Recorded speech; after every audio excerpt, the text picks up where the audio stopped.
Hello friends, welcome to Vamja education. આ વિડીયોની અંદર આપણે શીખવાના છીએ ધોરણ 6 સામાજિક વિજ્ઞાન પાઠ 16 સ્થાનિક સરકાર। આ પાઠ આપણે એકદમ વ્યવસ્થિત રીતના દોસ્તો સમજવાના છે। આ વિડીયો છે તે ધોરણ 6 ના સ્ટુડન્ટ્સ માટે તો કામનો છે, સાથે સાથે સ્પર્ધાત્મક પરીક્ષાની પ્રિપેરેશન કરતા મિત્રો માટે પણ એટલો જ મહત્વનો છે અને એને પણ ધ્યાનમાં રાખીને A to Z વસ્તુ સમજાવવામાં આવશે। ચાલુ કરતા પહેલા તમારે બધાએ વિડીયોને લાઇક કરવાનો છે, ચેનલને સબસ્ક્રાઇબ નથી કરી તો સરસ રીતના સબસ્ક્રાઇબ કરી અને બેલ આઇકન પણ તમારે દબાવી દેવાનું છે। અને હા, તમે જો ધોરણ 6 વિષય સામાજિક વિજ્ઞાનનો કોર્સ ખરીદવા ઈચ્છો છો તો વામજા એજ્યુકેશન એપ્લિકેશનમાં માત્ર 190 રૂપિયામાં કોર્સ અવેલેબલ છે, તો ચોક્કસથી તમે આ કોર્સને પરચેસ કરી શકો। ડન છે દોસ્તો, ચાલો આપણે શરૂઆત કરીએ પાઠ સમજવાની। સ્થાનિક સરકાર। સ્થાનિક સરકાર એટલે શું? આની આગળનો પાઠ હતો પાઠ નંબર 15, એમાં આપણે સરકાર એટલે કે ગવર્મેન્ટ વિશે જોયું હતું। અને ગવર્મેન્ટ હોય તો અલગ અલગ વિભાગમાં કાર્યો કરતી હોય અને એમાં એક વસ્તુ કીધી હતી, એક સ્થાનિક સરકાર પણ।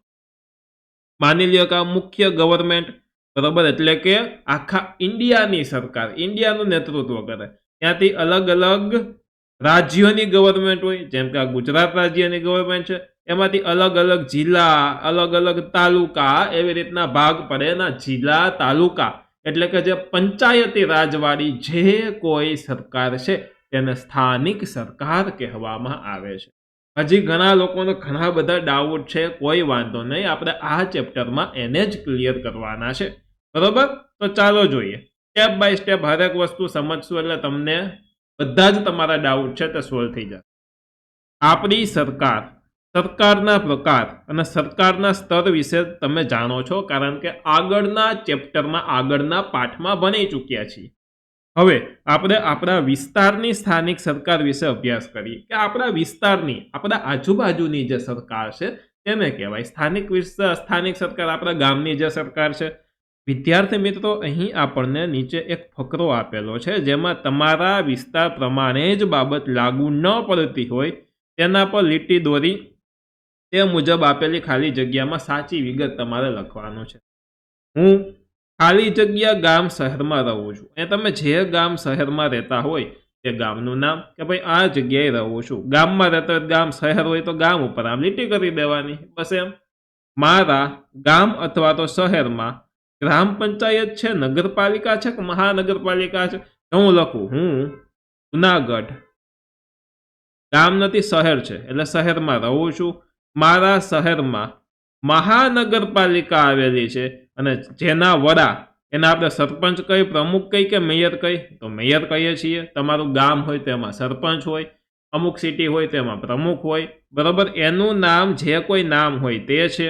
તમે આ વિગતો ભરી અને તેના પરથી તમને ખ્યાલ આવી ગયો છે કે તમે કોઈ ગામ શહેરમાં રહો છો તો તમારા વિસ્તારના સ્થાનિક વહીવટી તંત્રથી માહિતગાર છો।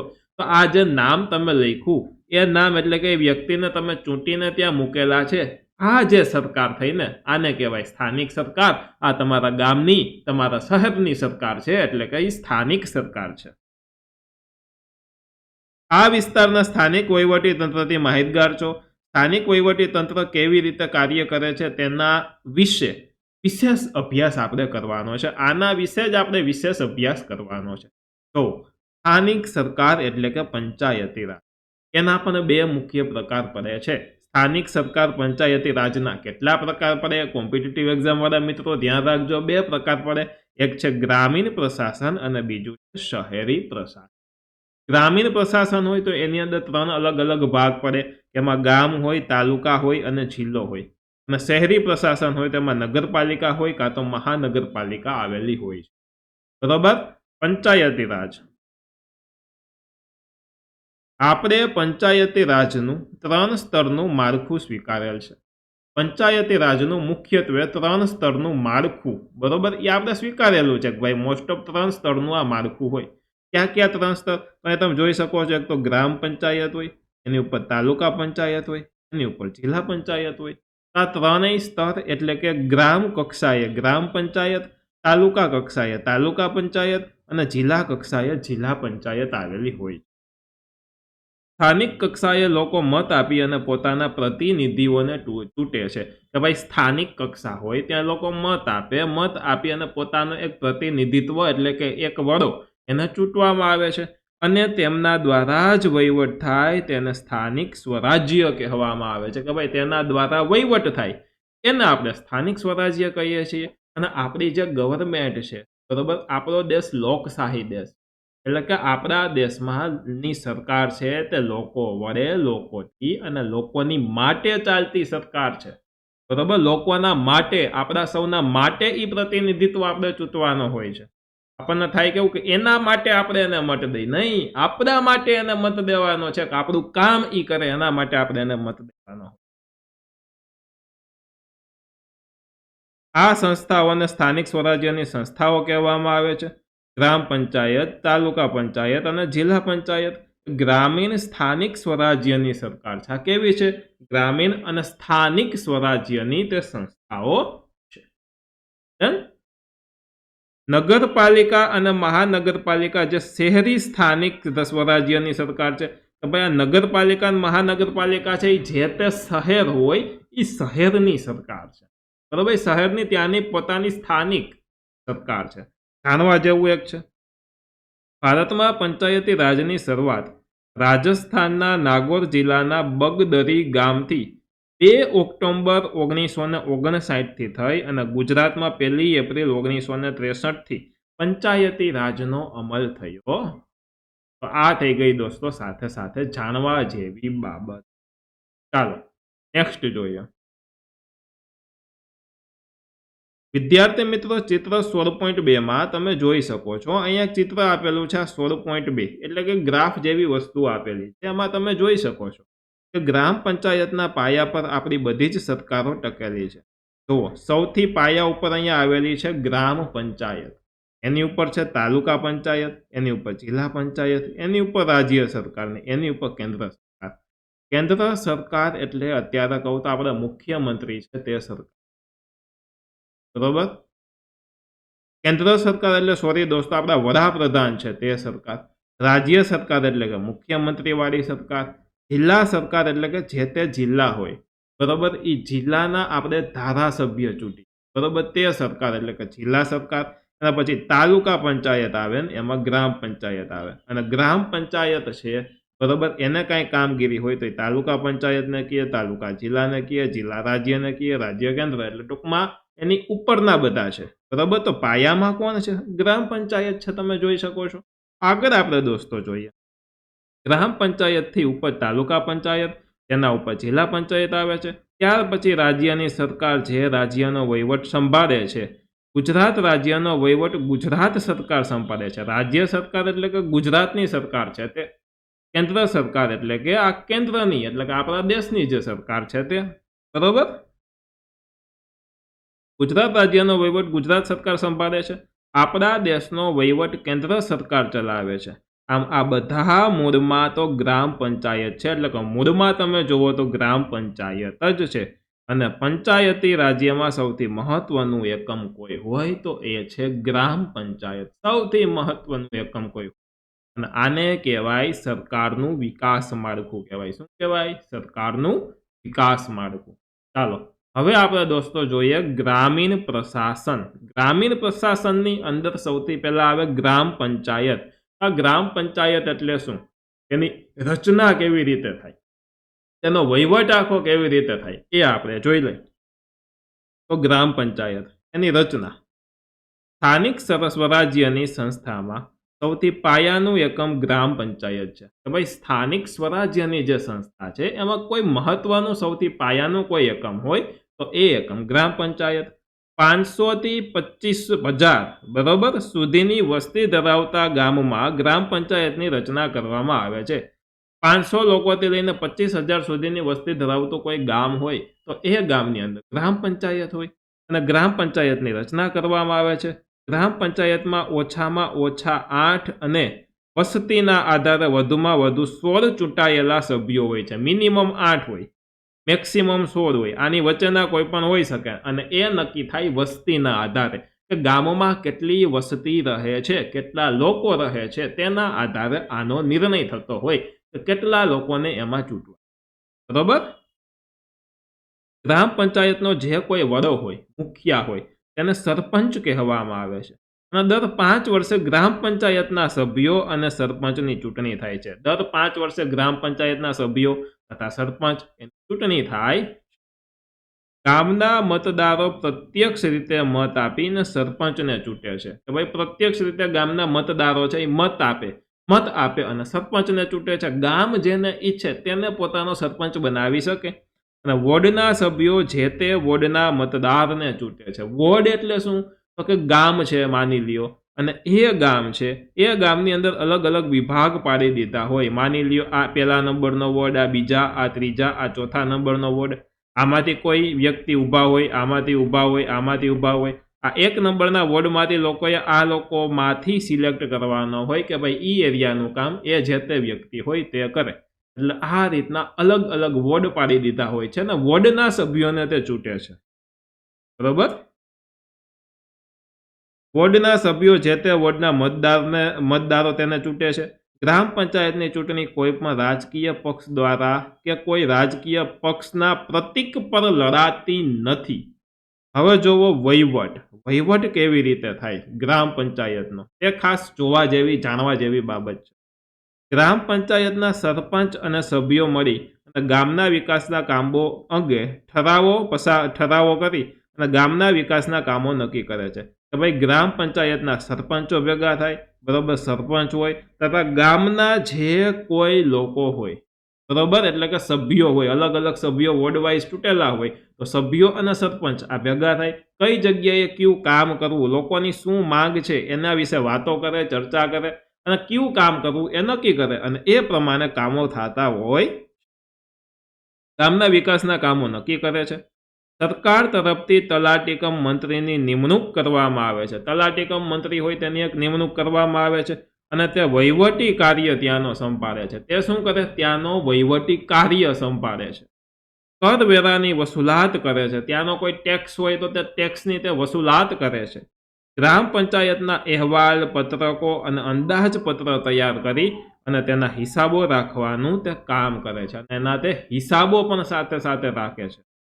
ગ્રામ પંચાયતના કાર્યાલયને ગ્રામ સચિવાલય પણ કહેવામાં આવે છે. ગ્રામ પંચાયતનું જે કોઈ કાર્યાલય હોય, બરોબર, કે ત્યાંથી આ બધો વહીવટ થતો હોય તો તેને ગ્રામ સચિવાલય એટલે કે ગામનું સચિવાલય કહેવામાં આવે છે. અહીંયા જુઓ કે મીટિંગ છે, અહીંયા લાગે છે કે આ બેન હશે એ સરપંચ હશે, અલગ અલગ સભ્યો બેઠા છે ચૂંટાયેલા, બરોબર, અને શું કામ કરવા, ક્યાં કામ કરવા તેના વિશે નિર્ણય કરતા લાગે છે. ચાલો આગળ જોઈએ. ગ્રામ પંચાયતની આવકના સાધનો શું? કે ભાઈ ગ્રામ પંચાયતના આવક ક્યાંથી મળે? તો કે જો પાણી વેરો, સફાઈ વેરો, મિલકત વેરો અને દુકાન વેરો, આ જે ટેક્સ છે, આ કર છે, સોરી દોસ્તો, એ ગ્રામ પંચાયતની આવકનો એક ભાગ છે. એમના પછી રાજ્ય સરકાર અને કેન્દ્ર સરકાર તરફથી મળતું અનુદાન. રાજ્ય સરકાર અને કેન્દ્ર સરકાર દાન પણ આપે, બરોબર, તે એની આવકો થઈ ગઈ. હવે એના કાર્યો શું? તો કે કાર્યો જોઈ લ્યો. તો કે કાર્યો સૌથી પહેલા તો ઘર નંબર આપવા. દરેક ઘરના અલગ અલગ નંબર હોય, એ નંબર આપવા. ઘર વપરાશ અને પીવાના પાણીની વ્યવસ્થા. લોકોને જીવન જીવવા માટે પાણી ખૂબ મહત્વનું છે. પાણીની વ્યવસ્થા કરવી એ સૌથી મોટું કાર્ય છે. બીજું કાર્ય રોડ રસ્તા બનાવવા, બરોબર, આ પણ તેમનું કાર્ય છે. ગામના રસ્તાની સફાઈ અને ગંદા પાણીનો નિકાલ. એમના પછી જાહેર મિલકતો જે છે તેની જાળવણી કરવી. ગામમાં આરોગ્ય વિષયક જાળવણી કરવી. ગામમાં દીવાબત્તી એટલે કે લાઇટની વ્યવસ્થા કરવી, બરોબર, રાત્રિ પ્રકાશ માટેની લાઇટો રાખવી. ગામમાં પ્રાથમિક શિક્ષણ સહિત શિક્ષણ સુવિધા જાગૃતિ અને ફેલાવો કરવો. ગ્રામ વિકાસનું આયોજન. ગામમાં ખેતરોના પાકની સંભાળ અને ગૌચરની જાળવણી કરવી. જમીન દફતરની જાળવણી અને જન્મ મરણનું રજિસ્ટ્રેશન નિભાવવું. કે ભાઈ કોઈ વ્યક્તિનો જન્મ થયો છે કે કોઈ મૃત્યુ પામ્યા છે તો તે બોર્ન સર્ટિફિકેટ અથવા તો બર્થ સર્ટિફિકેટ અને ડેથ સર્ટિફિકેટ, આપણે મરણનો દાખલો અને જન્મનો દાખલો તે કાઢવા, બરોબર. પછી ખેતરના પાકની સંભાળ અને ગૌચરની જાળવણી કરવાની હોય છે. ગામ વિકાસનું આયોજન, કે ભાઈ ગામનો આગળ વિકાસ કેવી રીતના કરવાનો, એનું આખું આયોજન કરવાનું અને એ પ્રમાણનું કાર્ય પણ સાથે સાથે કરવાનું. ચાલો હવે નેક્સ્ટ આપણે દોસ્તો જોઈ લઈએ છીએ ગ્રામ સભા. ગ્રામ એટલે ગામ અને ગામની અંદર કેવી સભાઓ ભરાય તેને કહેવાય ગામ સભા. જોવો જોઈએ તો સામાન્ય ભાષામાં કહીએ તો ગ્રામ સભા એટલે કે ગામના લોકોને ભેગા કરવા. કાંઈ ન હોય સભામાં, ગામના લોકો છે ભેગા કરે. જે કોઈ વ્યક્તિઓને કાંઈ તકલીફ હોય તો તે તકલીફ, કોઈ પ્રોબ્લેમ હોય, પ્રોબ્લેમ જણાવે તો આ સરપંચને અને બીજા ચૂંટાયેલા સભ્યો હોય એને તકલીફ ખબર પડે અને એનું નિરાકરણ લાવે તે લોકો. ગ્રામ સભા એ ગામની ધારાસભા જેવી જ છે. ગામમાં રહેતા પુખ્ત વયના બધા જ સભ્યો ગ્રામ સભાના સભ્ય ગણાય છે. ગામમાં રહેતા બધાય મોટી ઉંમરના કોઈ સભ્યો હોય, પુખ્ત હોય એટલે કે 18 વર્ષથી ઉપરના કોઈ પણ સભ્યો હોય, કોઈ પણ લોકો હોય, એ બધા જને ગ્રામ સભાના સભ્ય ગણવામાં આવે છે. અને તેને ગ્રામ સભામાં હાજર રહેવાનો, મત આપવાનો કે કોઈ પણ દરખાસ્ત કરવાનો અધિકાર છે. કે ભાઈ એને કોઈ એમ ન કહી શકે કે ભાઈ તું સભામાં આવતો નહીં. એને સભામાં હાજર રહેવાનો અધિકાર છે, મતદાન આપવાનો અધિકાર છે, અને કોઈ દરખાસ્ત કરવી હોય, કોઈ સૂચનો આપવા હોય તો એનો પણ અધિકાર છે. એમ ન કહી શકે કે ભાઈ તું સૂચન ન દેતો, નહીં, એનો પણ અધિકાર છે. બરોબર. ચાલો, ગ્રામ પંચાયતે વર્ષમાં ઓછામાં ઓછું 2 વખત ગ્રામ સભાનું આયોજન કરવું ફરજિયાત છે. એવો નિયમ છે કે વર્ષમાં ઓછામાં ઓછું 2 વખત ગ્રામ સભાનું આયોજન કરવાનું. અને ગ્રામ સભાના અધ્યક્ષ સરપંચ હોય છે. ગ્રામ સભાના કોઈ અધ્યક્ષ છે તે સરપંચ છે. અગાઉથી જાણ કરીને ગ્રામ સભાની બેઠક બોલાવવામાં આવે છે. પહેલેથી જાણ કરવામાં આવે કે ભાઈ આ દિવસે આ તારીખે આ જગ્યાએ બેઠક કરેલી છે અને ગામના કોઈ ચોરે અથવા તો કોઈ સમાજમાં કે ત્યાં બેઠક કરવામાં આવતી હોય છે. અને તેમાં તાલુકા અને જો અહીંયા બેઠકનું ચિત્ર પણ છે, તેમાં તાલુકા અને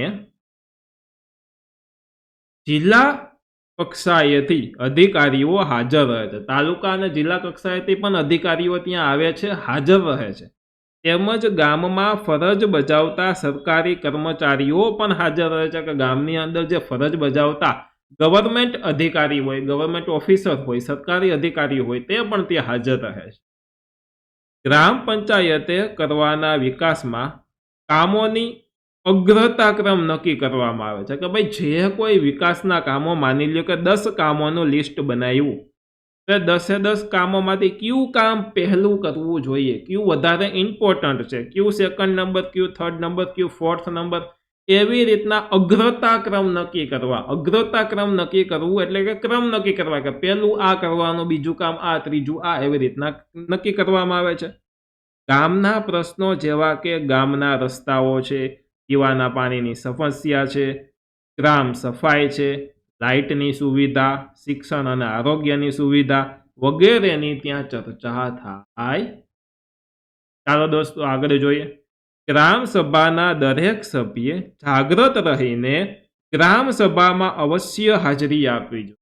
કે ભાઈ જ્યારે ગ્રામ સભા થાય ત્યારે ગામના દરેક સભ્યોએ ત્યાં હાજરી ચોક્કસ આપવી જ જોઈએ. અને ગામના પ્રશ્નો અને વિકાસના કામોની ચર્ચા થવી જોઈએ. તો જ ગામને પારદર્શક વહીવટ મળશે અને ગ્રામ સભાનો ઉદ્દેશ્ય છે જે સફળ થશે. જે કોઈ હેતુ છે, જે ઉદ્દેશ્ય છે તે સફળ થશે. અલગ અલગ પ્રવૃત્તિ આપી છે, પ્રવૃત્તિ તમે કરી શકો છો. જાણવા જેવી વિગત આપી છે. એક્ઝામમાં 6ઠા ધોરણવાળા વ્યક્તિઓને નહીં પૂછાય, વિદ્યાર્થીઓને નહીં પૂછાય, પરંતુ કોમ્પિટિટિવ એક્ઝામની પ્રિપેરેશન કરતા મિત્રોએ ધ્યાન રાખવાનું. બરોબર. સમરસ ગ્રામ પંચાયત એટલે શું? બરોબર, જાણીએ. ગ્રામ પંચાયતની રચના ચૂંટણી વિના, સર્વસંમતિથી, વિના વિરોધ થાય તેવી ગ્રામ પંચાયતને સમરસ ગ્રામ પંચાયત કહે છે. કે ભાઈ ચૂંટણી વગર, સર્વસંમતિથી, બધા સંમત હોય, બરોબર, તેવી રીતના એક કોઈ વ્યક્તિ ચૂંટાઈ જાય તો એને સમરસ ગ્રામ પંચાયત કહેવાય. કે ભાઈ પંચાયત બની જાય અને ગામમાં સંપ, સહકાર, સુમેળ અને સંવાદિતતા જળવાઈ રહે, તે રીતે સ્થાનિક પ્રજાના વિકાસમાં ભાગ લે. તે હેતુથી ગુજરાત રાજ્યમાં ઓક્ટોબર 2001માં પંચાયત, ગ્રામ, ગૃહ નિર્માણ અને ગ્રામ વિકાસ વિભાગ દ્વારા આ યોજનાને અમલમાં મૂકવામાં આવી. બરોબર. ગ્રામ પંચાયતની ચૂંટણી બિનહરીફ થાય તો સરકાર દ્વારા ગામના વિકાસ માટે ખાસ અનુદાન ફાળવવામાં આવે છે. કે ભાઈ જો બિનહરીફ ચૂંટણી થાય એટલે કે કોઈ હરીફાઈમાં સામે ઊભે નહીં, બરોબર, તો ગામના વિકાસ માટે કંઈક અનુદાન આપવામાં આવે છે ઉપરથી. બરોબર. અને આ અનુદાનનો ઉપયોગ ગ્રામ સભા નક્કી કરે તે મુજબના વિકાસના કામો માટે કરવામાં આવે છે. ભાઈ એ જે અનુદાન એટલે કે એક રકમ મળે, એ જે રકમ મળે એનો ઉપયોગ ગામના વિકાસમાં કરવામાં આવે. વિકાસમાં જે ગામ નક્કી કરે કે ભાઈ ગામમાં રોડ રસ્તા સારા ન હોય તો એ લોકોને રોડ રસ્તા બનાવવો હોય તો એમાં તેનો યુઝ કરે, અથવા તો બીજી ત્રીજી કોઈ વસ્તુમાં યુઝ કરવો હોય તો એમાં પણ યુઝ કરી શકે છે. એ ગામ નક્કી કરતું હોય છે, બરોબર. આ અનુદાનનો ઉપયોગ ગ્રામ સભા નક્કી કરે તે મુજબના વિકાસના કામો માટે કરવામાં આવે છે. જો ગ્રામ પંચાયત મહિલા સમરસ બને, અને એમાંય પાછું મહિલા કોઈ સમરસ બને કે મહિલાની સામે કોઈ બીજું કોઈ ઉભા વાળું ન હોય અને મહિલા છે તે સમરસ બને, એટલે કે તે સરપંચ સહિત તમામ ગ્રામ સભ્યો મહિલાઓ બિનહરીફ રીતે ચૂંટાય તો ખાસ અનુદાન આપવામાં આવે છે. તો વધારે અનુદાન આપવામાં આવે છે, વધારે પૈસા, વધારે રકમ આપવામાં આવે છે. અને પ્રથમ વખત, બીજી વખત, ત્રીજી વખત અને સતત ચોથી વખત સમરસ ગ્રામ પંચાયત થાય, આમ સતત 4 વખત, બરોબર, સમરસ ટૂંકમાં ગ્રામ પંચાયત થાય તો વિકાસના કામો માટે વિશેષ અનુદાન સરકાર ફાળવે છે કે ભાઈ તો એ ગામનો વિકાસ થાય એના માટે વધારેના વધારે અનુદાન એટલે કે ગ્રાન્ટ છે તે સરકાર પાસ કરે છે, એટલે કે સરકાર ફાળવે છે. ગ્રામ પંચાયતની ચૂંટણીઓના કારણે ગામમાં મનદુખ ન થાય, વેરઝેર ન સર્જાય તે માટે સરકાર દ્વારા આ યોજના જાહેર કરેલ છે કે ભાઈ ગામમાં ચૂંટણી થાય તો ગામના જ 2 લોકો ઊભા હોય તો એ બંને વચ્ચે અથવા તો અલગ અલગ લોકો વચ્ચે કોઈ વેરઝેર ન થાય, મનદુખ ન થાય, બધા હળી મળીને સંપીને રહીએ, એટલા માટે જ આ યોજના સરકારે બનાવેલી છે. ચાલો હવે દોસ્તો આપણે જોવાનું છે તાલુકા પંચાયત. તાલુકા પંચાયત કોને કહેવાય? સ્થાનિક સરકારમાં ગ્રામ પંચાયત પછીનું બીજું સ્તર કોઈ હોય તો એ છે તાલુકા પંચાયત. જેની રચના કેવી રીતે થાય, રચના જોઈ લઈ. તાલુકા પંચાયતની બેઠકો તાલુકાની વસ્તીના પ્રમાણે નક્કી થાય છે કે જે તે તાલુકામાં કેટલી વસ્તી છે, કેટલા લોકો રહે છે તેના આધારે તેની બેઠકો નક્કી થાય છે. તાલુકા પંચાયતમાં ઓછામાં ઓછી 16 અને વધુમાં વધુ 32 સભ્યો ચૂંટાયેલા હોય છે. કોમ્પિટિટિવ એક્ઝામ વાળા મિત્રોએ આ આંકડાઓ યાદ રાખવાના, બરોબર. ઓછામાં ઓછી 16, વધુમાં વધુ 32. કોમ્પિટિટિવ એક્ઝામ, સોરી, 6ઠા ધોરણવાળા દોસ્તોએ પણ યાદ રાખવાના હો. જેમાં મહિલાઓ માટે 50% બેઠકો અનામત રાખવામાં આવે છે. આ બેઠકના મતદારો તાલુકા પંચાયતના સભ્યો ચૂંટે છે. આ બેઠકના જે મતદારો છે તે તાલુકા પંચાયત છે, એ તાલુકા પંચાયતના જે સભ્યો છે તે સભ્યો ચૂંટે છે. આ ચૂંટાયેલા સભ્યોમાંથી બહુમતીમાંથી તાલુકા પંચાયતના પ્રમુખ અને ઉપપ્રમુખની વરણી થાય છે કે ભાઈ તાલુકા પંચાયતના પ્રમુખ અને ઉપપ્રમુખ એની વરણી થાય છે. તેમજ આ ચૂંટાયેલા સભ્યોમાંથી જ કારોબારી સંમતિ, સામાજિક ન્યાય સમિતિ વગેરે સમિતિઓની રચના કરવામાં આવે છે કે ભાઈ આની અંદરથી કારોબારી સમિતિ હોય જે કારોબારી બને, બરોબર. સામાજિક ન્યાય એટલે કે લોકોને ન્યાય મળે તેના માટેની એક સમિતિ હોય. આવી રીતની અલગ અલગ સમિતિઓની રચના કરવામાં આવે. હવે દોસ્તો આપણે વાત કરીએ તેમના વહીવટનો. તો વહીવટ કેવી રીતના થાય ત્યાંનો? તો વહીવટ, તાલુકા પંચાયતના વહીવટી વડાને તાલુકા વિકાસ અધિકારી કહેવામાં આવે છે. તાલુકા વિકાસ અધિકારીને શોર્ટમાં TDO કહીએ, તાલુકા ડેવલપમેન્ટ ઓફિસર, એટલે કે TDO એટલે કે તાલુકા વિકાસ અધિકારી, બરોબર. તેમની નિમણૂક રાજ્ય સરકાર કરે છે.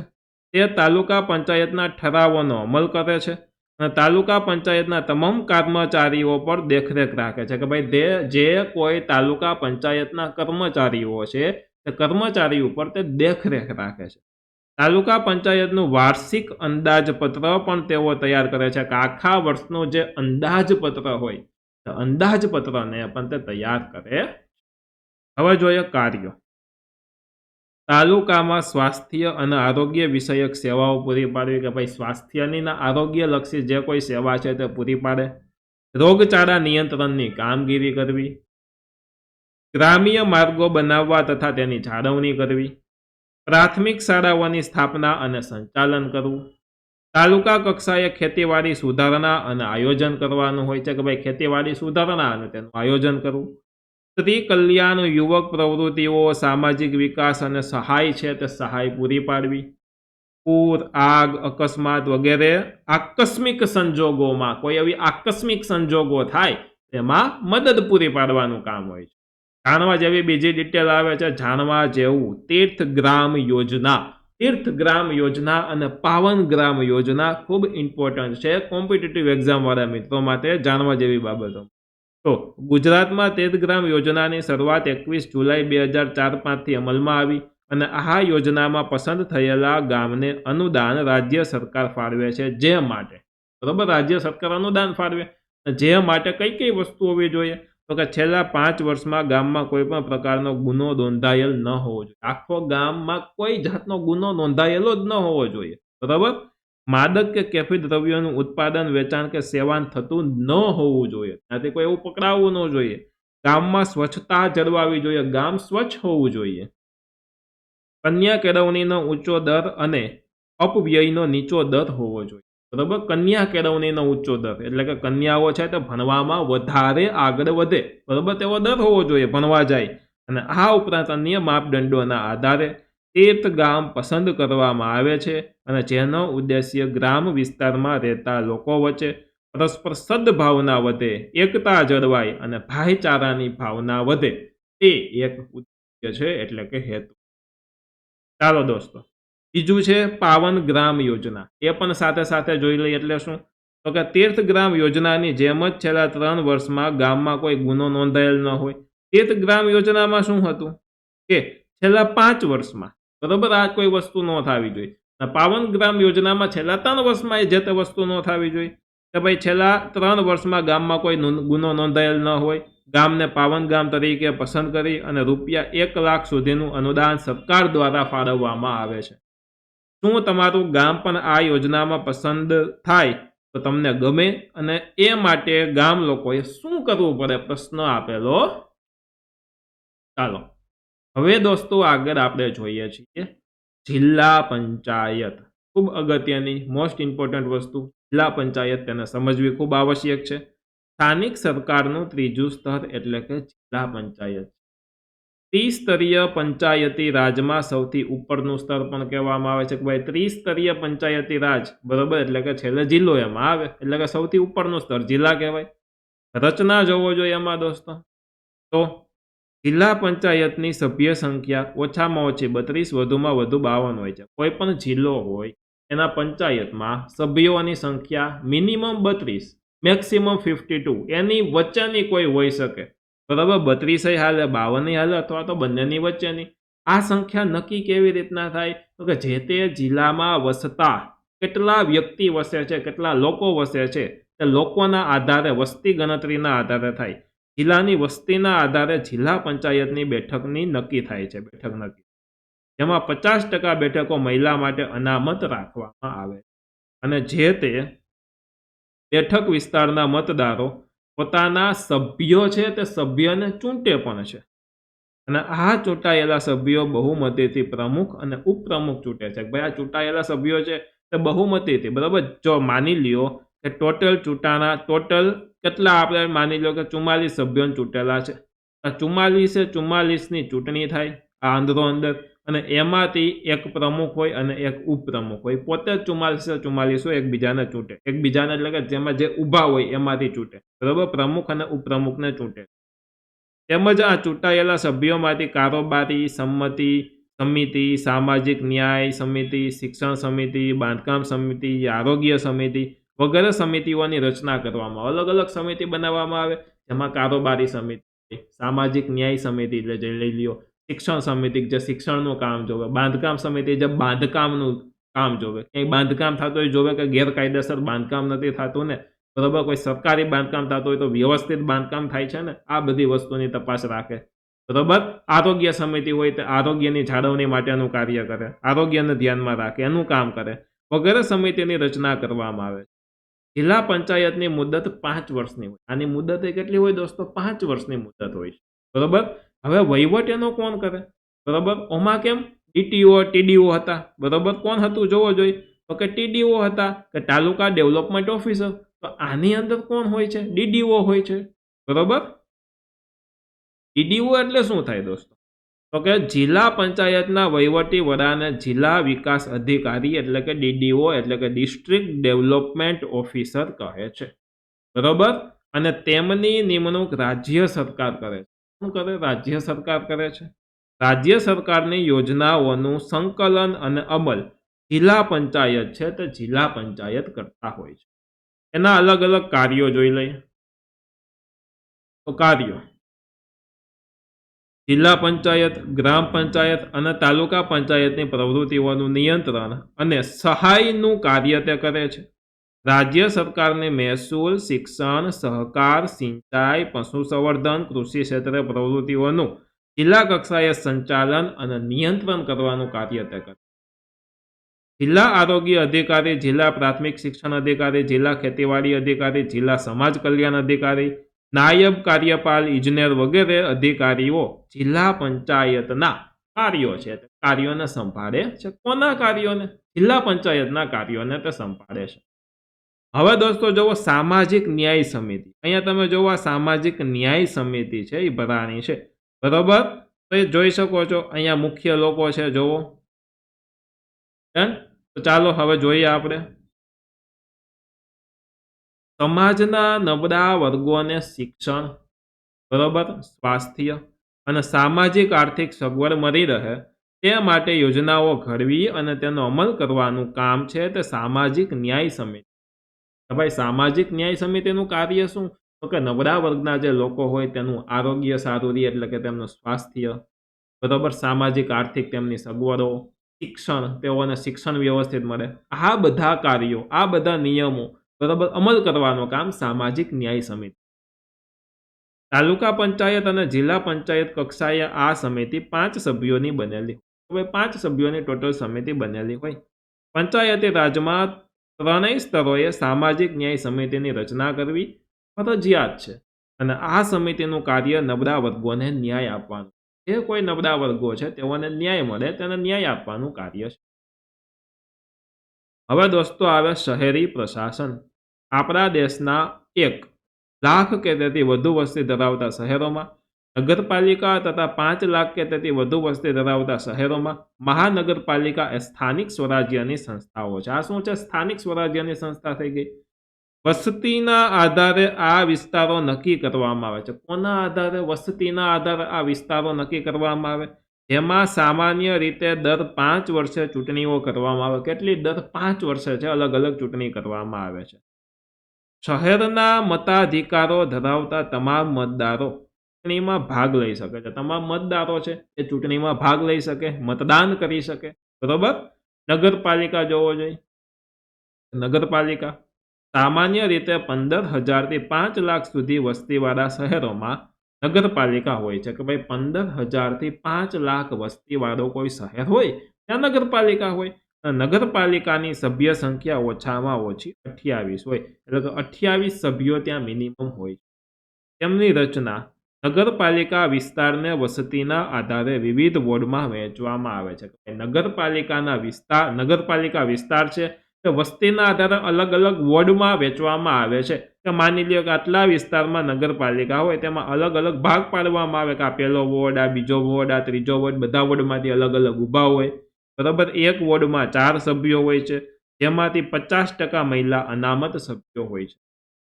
તેમાં ચૂંટાયેલા સભ્યોમાંથી પ્રમુખ, ઉપપ્રમુખની વરણી કરવામાં આવે છે. પ્રમુખ એ ચૂંટાયેલા વડા છે. પ્રમુખ કોણ છે? તો કે ચૂંટાયેલા વડા છે. તેમનો કાર્યકાળ 2.5 વર્ષનો હોય. 2.5 વર્ષનો તેમનો કાર્યકાળ હોય અને તેઓ નગરપાલિકાનું અધ્યક્ષ પદ સંભાળે છે. કે ભાઈ નગરપાલિકા છે તેમના તે અધ્યક્ષ બને, તેનું તે અધ્યક્ષ પદ સંભાળે. વહીવટ જોઈ લઈ. હવે ચૂંટાયેલા સભ્યોમાંથી વિવિધ સમિતિઓ બનાવવામાં આવે છે, જેમાં કારોબારી સમિતિ, નાણાં સમિતિ, આરોગ્ય અને સફાઈ સમિતિ, બાંધકામ સમિતિ વગેરે ઉપરાંત જરૂર મુજબની અન્ય સમિતિઓ છે તેની રચના કરવામાં આવે છે. અને નગરપાલિકાના વહીવટી વડા ચીફ ઓફિસર ગણાય. નગરપાલિકાના જે કોઈ વહીવટી વડા હોય, વહીવટ કરતા કોઈ વડા છે તો તેને ચીફ ઓફિસર ગણવામાં આવે છે. તેમની નિમણૂક રાજ્ય સરકાર કરે. કોણ કરે? રાજ્ય સરકાર કરે છે. હવે જુઓ કાર્યો. નગરપાલિકા દ્વારા નગરજનોની સુવિધા માટે નીચે મુજબના કાર્યો હાથ ધરવામાં આવે છે. નીચે મુજબના અલગ અલગ કાર્યો હાથ ધરવામાં આવે. કાર્યો જુઓ તો કે પાણી પુરવઠાની વ્યવસ્થા, બરોબર, રસ્તા, ત્યારબાદ ગંદા પાણીનો નિકાલ, સફાઈની વ્યવસ્થા, જન્મ મરણ અને લગ્નની નોંધણીની કામ કેવી રીતે કરે, નગર નિયોજન અને શિક્ષણની વ્યવસ્થા તે કરે, અગ્નિશામન અખાદ્ય પદાર્થોના વેચાણ સામે કાર્યવાહી, બગીચા પુસ્તકાલયો વગેરે સુવિધાઓ આપવાનું કાર્ય પણ તે કરે અને સાંસ્કૃતિક ભવનો કે સભાગૃહનું નિર્માણ અને સાર સંભાળ પણ તે જ લે છે. બરોબર. હવે દોસ્તો ત્યારબાદનો ટોપિક આવે મહાનગરપાલિકા. મોટા શહેરોની અંદર મહાનગરપાલિકા આવેલી હોય છે. નાના શહેરોમાં નગરપાલિકા આવેલી હોય છે. મહાનગરપાલિકાનું કાર્ય શું? બરોબર, તો કે મહાનગરપાલિકામાં સભ્ય સંખ્યા વસતીના આધારે નક્કી કરવામાં આવે, ત્યાંની કેટલી વસ્તી છે તેના આધારે નક્કી કરવામાં આવે છે. મહાનગરપાલિકાના સભ્યને કોર્પોરેટર એટલે કે કાઉન્સિલર તરીકે ઓળખવામાં આવે. ભાઈ મહાનગરપાલિકામાં કોર્પોરેટર હોય એટલે કાઉન્સિલર હોય તેના તરીકે ઓળખવામાં આવે છે. મહાનગરપાલિકાના વડાને મેયર કહેવામાં આવે છે અને ગુજરાતમાં 8 મહાનગરપાલિકા. કેટલી છે કે ભાઈ ટોટલ 8 મહાનગરપાલિકા. રચના જોવો જોઈએ. મહાનગરપાલિકાને વિવિધ વોર્ડમાં વહેંચવામાં આવે છે. અલગ અલગ વોર્ડ હોય તેમાં વહેંચવામાં આવે. 75,000ની વસ્તીએ એક વોર્ડ બનાવવામાં આવે છે કે ભાઈ 75,000ની વસ્તી એમાં એક વોર્ડ, જેમાં 4 સભ્યો હોય છે. તેમાંથી 50% મહિલા અનામત સભ્યો. 4 સભ્યોમાંથી 50% મહિલા અનામત સભ્યો હોય. શહેરના મતાધિકાર ધરાવતા તમામ મતદારો ચૂંટણીમાં મતદાન કરી શકે છે કે ભાઈ શહેરના મતનો અધિકાર ધરાવતા બધા જ સભ્યો છે ત્યાં ચૂંટણીમાં મતદાન કરી શકે દોસ્ત. બરોબર, અને કરવું જ જોઈએ. એ નૈતિક અને સામાજિક ફરજ પણ કહેવાય. અને પોતાના વિસ્તારના કોર્પોરેટરને તે ચૂંટે છે. વિવિધ વોર્ડમાંથી ચૂંટાયેલા સભ્યો બહુમતીમાંથી પોતાનામાંથી મેયર ચૂંટી કાઢે છે. મેયર પોતાના હોદ્દા પર 2.5 વર્ષ માટે રહે છે. કેટલા? 2.5 વર્ષ માટે તે રહે. ચાલો હવે દોસ્તો જોવો જોઈએ. જો બીજા 5 વર્ષ રહેતા હોય, મેયર પોતાના હોદ્દા પર 2.5 વર્ષ રહી છે. હવે વહીવટ. ચૂંટાયેલા સભ્યોમાંથી વિવિધ સમિતિઓ બનાવવામાં આવે છે, જેમાં કારોબારી સમિતિ એટલે કે સ્ટેન્ડિંગ કમિટી કહેવાય. અને કારોબારી સમિતિને શું કહેવાય? સ્ટેન્ડિંગ કમિટી કહેવાય. એના એક ચેરમેન હોય, આપણે કહેતા હોય સ્ટેન્ડિંગ કમિટીના ચેરમેન છે. સૌથી વધારે મહત્વની છે. મહાનગરપાલિકાના વહીવટી વડા મ્યુનિસિપલ કમિશનર ગણાય છે અને તેમની નિમણૂક રાજ્ય સરકાર કરે છે. કોણ કરે? રાજ્ય સરકાર કરે છે. હવે એના કાર્યો જોવો. શહેરી વિસ્તારમાં વસતી આધારે હોય છે. શહેરી વિસ્તારમાં વસ્તી હોય તે વસતીના આધારે હોય છે. આથી નાગરિકોની સુખાકારી અને શહેરના વિકાસ માટે વધુ જવાબદારીપૂર્વક કામગીરી કરવાની હોય છે. ભાઈ વધારે જવાબદારી સાથે ત્યાં કામગીરી. હવે આગળ જોઈએ એનું કામ શું કરવાનું. કામગીરી તો કામ શું? બરોબર, તો જાહેર સ્વચ્છતા અને આરોગ્યની જાળવણી કરવાની, પીવાના ચોખ્ખા પાણીની વ્યવસ્થા અને વિતરણ, ગટર વ્યવસ્થા, સફાઈ વ્યવસ્થા અને ગંદા કચરાનો નિકાલ, રસ્તાઓ બનાવવા અને જાળવણી કરવી, રસ્તા પર લાઇટની વ્યવસ્થા કરવી, પ્રાથમિક શિક્ષણની વ્યવસ્થા કરવી, બરાબર, પુસ્તકાલય, ક્રીડાંગણો અને બાગ બગીચા બનાવવા, ખાદ્ય સામગ્રીમાં થતી ભેળસેળ અટકાવવી, ત્યારબાદ જન્મ મરણ અને લગ્નની નોંધણી કરવી. આ બધા એના કાર્યો. ત્યારબાદ દોસ્તો આપણે જોઈએ કલેક્ટર. કલેક્ટર શું કાર્ય કરે? તો કે કલેક્ટર જિલ્લાના વહીવટી વડા છે. જિલ્લો છે આખો, એ આખા જિલ્લાનો વહીવટી વડા છે. કોણ? તો કે કલેક્ટર. તેઓ કલેક્ટર ઉપરાંત જિલ્લા ન્યાયાધીશ અને જિલ્લા ચૂંટણી અધિકારી તરીકેની કામગીરી પણ તે કરે છે. કેની કામગીરી કરે છે? તો કે તે જિલ્લા ન્યાયાધીશ અને ચૂંટણી અધિકારી, બરોબર, એના માટેની તેઓ કામગીરી કરે. તેઓની પસંદગી કેન્દ્રીય જાહેર સેવા આયોગ એટલે કે UPSC, union public service commission, બરોબર, આ યુપીએસસીની પરીક્ષા દઈ અને એની ટૂંકમાં પરીક્ષા આપવાની હોય છે. પરીક્ષામાં પાસ થયેલા લોકો છે તે કલેક્ટર બની શકે. બરાબર, ગવર્મેન્ટ એક્ઝામ છે યુપીએસસીની તે આપવાની હોય છે. દ્વારા કે બઢતી થાય છે અને તેમને રાજ્ય સરકાર નિમણૂક આપે છે. તેઓ જિલ્લામાં વહીવટી વ્યવસ્થા જાળવવાનું કાર્ય કરે છે. જિલ્લો કોઈ હોય એનું વહીવટી વ્યવસ્થા કેવી રીતના જાળવવું તેનું કાર્ય તે કરે છે. જિલ્લામાં જીવન જરૂરિયાતની ચીજ વસ્તુઓની અછત ન સર્જાય તે નિશ્ચિત કરવાનું કાર્ય કલેક્ટર. આ બધી વસ્તુનું નિશ્ચિત કરવાનું કાર્ય કોનું હોય? કલેક્ટરનું. ચાલો હવે જુઓ, પંચાયતી રાજમાં જિલ્લા કલેક્ટરની મહત્વની ભૂમિકા મહત્વની છે. કેવી રીતના? તો કે જિલ્લા સ્તરે તમામ વિભાગોમાં કામોનું સંકલન અને સંચાલન તે કરે છે. સમગ્ર જિલ્લાના વિકાસ માટે બનેલી જિલ્લા આયોજન સમિતિ સચિવ કલેક્ટર હોય છે. કોણ હોય છે? તો કે તેમના સમિતિના સચિવ કલેક્ટર હોય છે. બરાબર. તેઓ ગ્રામ પંચાયતની સભ્ય સંખ્યા નક્કી કરે છે. ગ્રામ પંચાયતના સભ્યોની સંખ્યા કેટલી, અને ગ્રામ પંચાયતમાં અનામત બેઠકોની ફાળવણી પણ તેઓ કરે છે. અનુસૂચિત જાતિ, અનુસૂચિત જનજાતિ, સામાજિક અને શૈક્ષણિક રીતે પછાત વર્ગના લોકો તથા મહિલાઓ માટે સરપંચનો હોદ્દો અનામત રાખવાનો તે નિર્ણય પણ કરે. એના પછી દોસ્તો હવે આપણે જોઈએ મામલતદાર. મામલતદાર એ તાલુકા કક્ષાના વહીવટી અધિકારી છે. તાલુકા કક્ષાના વહીવટી અધિકારી. તેઓની પસંદગી રાજ્ય જાહેર સેવા આયોગ એટલે કે જીપીએસસી દ્વારા લેવાતી પરીક્ષા કે બઢતી હોય છે. અને મામલતદાર સરેરાશ 50 કે તેથી વધુ ગામોના સમૂહના બનેલા તાલુકાના મહેસૂલી તે વડા પણ છે. બરાબર. 50 કે તેથી વધુ ગામોના એક જાતના મહેસૂલી વડા. તાલુકા ન્યાયાધીશ તરીકે કાયદો અને વ્યવસ્થાની સ્થિતિ માટે કલેક્ટરને સીધી રીતે તે જવાબદાર, એટલે કે કલેક્ટરના સીધા સંપર્કમાં તે હોય છે. બરાબર.